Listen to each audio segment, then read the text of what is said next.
अखिल भूमंडलीय सर्व शिरोमणि मुनि समाज के संस्थापक आदि मुनीश्वर योगेश्वर सद्गुरुदेव शिव मुनि महाराज की जय।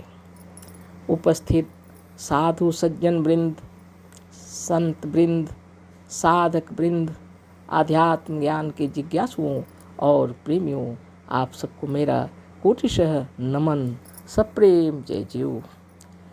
तो आत्मज्ञान की चर्चा चल रही है, अस्तेय के विषय में चर्चा हो रही है। तो अस्तेय का मतलब होता है चोरी नहीं करना, है ना। तो दौलत की चोरी को पता है सभी को, सभी समझते हैं जो दौलत मतलब खाना पीना अच्छा होना चाहिए, घर द्वार जमीन जायदाद गाड़ी मोटर हेलीकॉप्टर चाहे कुछ भी हो, है ना। मेरे कहने का मतलब भौतिक सुख समृद्धि, इसको ही दौलत समझते हैं बहुत लोग, ज़्यादा से ज़्यादा लोग समझते हैं। लेकिन योगियों मुनियों और संतों के विचार कुछ अभिन्न होते हैं, है ना।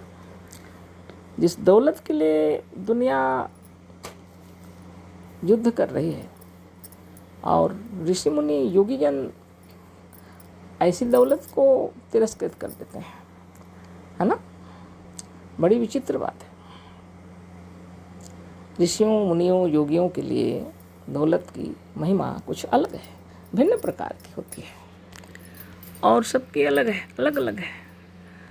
दौलत रहते हुए भी लोग दौलत का उपयोग भी नहीं कर पाते हैं और दौलत न रहते हुए भी सज्जन लोग बहुतों का दिल शांत कर देते हैं, है ना।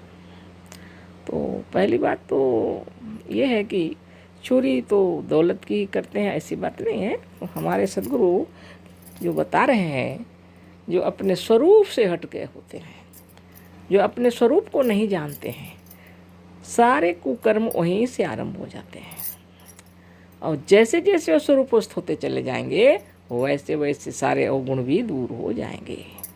जितने कार्य हो रहे हैं अज्ञान रूपी अंधकार में हो रहे हैं, भ्रम से हो रहे हैं।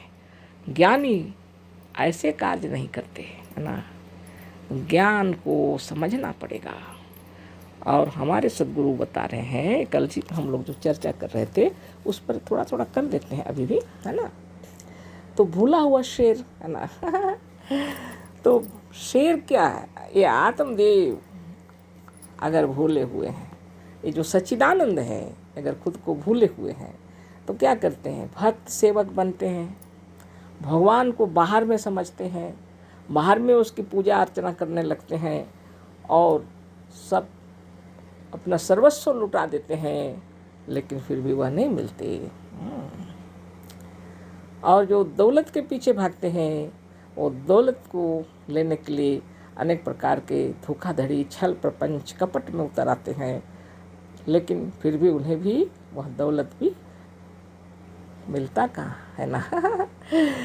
जिसकी खोज में वो इतने तड़पते हैं, दौलत का भंडार हो जाए लेकिन अगर तबीयत खराब हो जाए, मन में अगर अशांति हो, है ना, तो अब भ्रमित हो जाना पड़ता है यह दौलत। तो गुरुदेव क्या बोल रहे हैं, भूला हुआ शेर, हाँ थोड़ा थोड़ा ऐसा ना हो कि उसी को हम यहाँ पढ़ाते रह जाएं, है ना। बन कर के भक्त सेवक क्या आपने है पाया, जो ब्रह्म ज्ञान धन था उसको भी सब गंवाया। एक तो भक्त सेवक बन गए भगवान की खोज में, सच्चिदानंद अंदर अपना स्वयं ब्रह्म है, सच्चित आनंद है, आनंद का भंडार है। अज्ञानवश अपने को नहीं समझने के कारण भगवान बाहर में ढूंढ रहे हैं। बड़ी विचित्र बात है, बाहर में भला भगवान कहाँ। लेकिन अज्ञान में लोगों की वाणी जब हम लोग सुनते हैं तो उसी अज्ञान में भटक जाते हैं और समझने लगते हैं कि ईश्वर बाहर में है। हम ईश्वर हैं ऐसा तो कोई बताएगा नहीं, आप ईश्वर हैं ऐसा तो कोई बताएगा नहीं। सद्गुरुदेव शिव मुनि महाराज की जय, जिन्होंने इतना सुंदर ज्ञान दिया। तो इस ज्ञान को ब्रह्म ज्ञान कहा जाता है, जो खुद को जानते हैं, अपने आप को जानते हैं, आत्मदेव को जानते हैं, इसको ब्रह्म बल, ब्रह्म धन, ब्रह्म ज्ञान सब बोल सकते हैं हम लोग। तो भक्त सेवक बनने पर भी भगवान नहीं मिलते, वरन क्या होता है, हमारा जो ब्रह्म ज्ञान है वह भी लुप्त हो जाता है, वह भी गंवा देते हैं हम लोग, उसको भी खो देते हैं, है ना। दोनों तरफ से देखना पड़ेगा। दौलत के लिए, सुख शांति के लिए लोग चोर, लंपट, गुंडे, बदमाश, चोरी चकारी सब करने लगते हैं, झूठ बोलते हैं, धोखाधड़ी करते हैं, ये सब कुछ करते हैं, दौलत भी आ जाता है, लेकिन क्या सच्ची शांति मिलती है? वो बहुत विचारणीय बात है। जो ब्रह्म ज्ञान था वह तो समाप्त हो गया, जो ब्रह्म ज्ञान था वह तो समाप्त हो। लोग दुखी रहते हैं बहुत ना, धन के लिए दुखी हो, विषयों के दास बनकर, अज्ञान में पड़े हो, निज रूप को भुलाया। बड़ी बात है, धन के लिए बहुत दुखी और विषयों के दास बनकर, है ना। क्या करें? अच्छा साबुन होना चाहिए, अच्छा सेंट होना चाहिए, अच्छे वस्त्र होने चाहिए, अच्छे भोजन होने चाहिए, रहने के लिए, बैठने के लिए, सोने के लिए जगह अच्छी होनी चाहिए, ये तो सभी चाहते हैं। लेकिन कमाएंगे कैसे? शारीरिक, मानसिक, बौद्धिक परिश्रम के द्वारा सच्चाई और ईमानदारी से धनोपार्जन करेंगे। जो हमारी इच्छा के अनुसार हमको रहना है तो सच्चाई और ईमानदारी से धनोपार्जन करेंगे और ऐसा कार्य करेंगे जिससे हमारा और दूसरे का भी उपकार हो। अगर हम ऐसा धनोपार्जन करते हैं तो फिर कोई तकलीफ की बात नहीं है। आप फूलों की सेज पर सो सकते हैं, कोई बड़ी बात नहीं है। आप जो मन चाहे आनंद से भोजन बनाएं, खाएं, है ना, खिलाएं, है ना। अब ये भी बहुत बड़ी बात है, धन के लिए दुखी हो, विषयों के दास बनकर, अज्ञान में पड़े हो, निज रूप को भुलाया।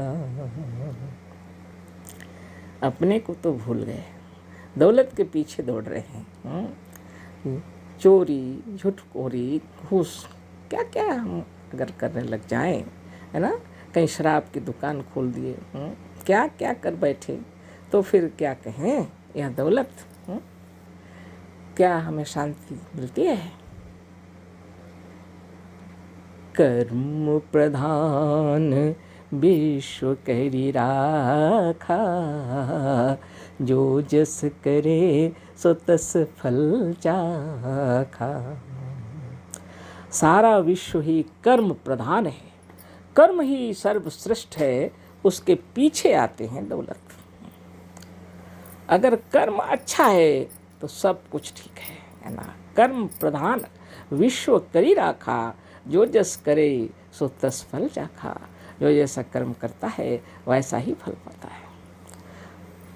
शारीरिक, मानसिक, बौद्धिक परिश्रम के द्वारा सच्चाई और ईमानदारी से धनोपार्जन करते हैं तो अच्छा से हम लोग रह सकते हैं, सबको अच्छा खाना खिला सकते हैं, खुद भी खा सकते हैं, अच्छे अच्छे संग हमारे चला सकते हैं, है ना।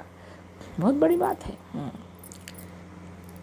साईं इतना दीजिए जामै कुटुम्ब समाए, मैं भी भूखा ना रहूं, साधु न भूखा जाए। अब सोच में पड़ गए होंगे कि विश्व माधुरी जी भी साईं की पूजा कर रहे हैं, है ना। भगवान आप सबको मेरा कोटि कोटि नमन, है ना। जो साईं सदगुरु बता के गए हैं वो तो सबके भीतर विराज रहे, है ना। और कबीर दास जी, संत कबीर भी इसी साईं को जानते थे जो अपना अंतरात्मा है ना। अपने साईं से कह रहे हैं, अपने आप से कह रहे हैं, अपने खुद से ही कह रहे हैं कि हमको इतना दौलत चाहिए, है ना। साईं इतना दीजिए जामै कुटुम्ब समाए, जितना धन हमको चाहिए इतना ही दीजिए मेरे आत्मदेव, मेरे साईं, जिससे मेरे परिवार का भरण पोषण हो अच्छा से, है ना। जामै कुटुम्ब समाए, सारे परिवार का भरण पोषण हो। मैं भी भूखा ना रहूं, साधु न भूखा जाए। मैं भी भूखा ना रहूं और साधु भी भूखा ना जाए। तो तत्वों की बात है इसमें। बहुत से लोगों के पास दौलत है, लेकिन हृदय में इतना कंजूसी। अपने बच्चों के लिए अपने बच्चों के लिए खर्च कर सकते हैं, अपने पतिदेव के लिए, अपनी पत्नी के लिए इतना अपने माँ बाप के लिए कर सकते हैं, है ना। लेकिन कुछ लोग इतने कंजूस होते हैं कि अपने सास ससुर, माँ बाप या ससुर या ननंद या देवर, ऐसे लोगों के लिए खर्च करने के लिए पैसे नहीं हैं। तो ये क्या दौलत है? लाखों करोड़ों रुपए हैं, दौलत की कमी नहीं, लेकिन दिल में विकार है ना। सदगुरु कहते हैं सारे विकारों को धो डालो। कबीर भी वही कह रहे हैं। अब तो ये हो गया कंप्लीट। अगले वाले बोल रहे हैं, है ना, सब प्रेम जय जीव।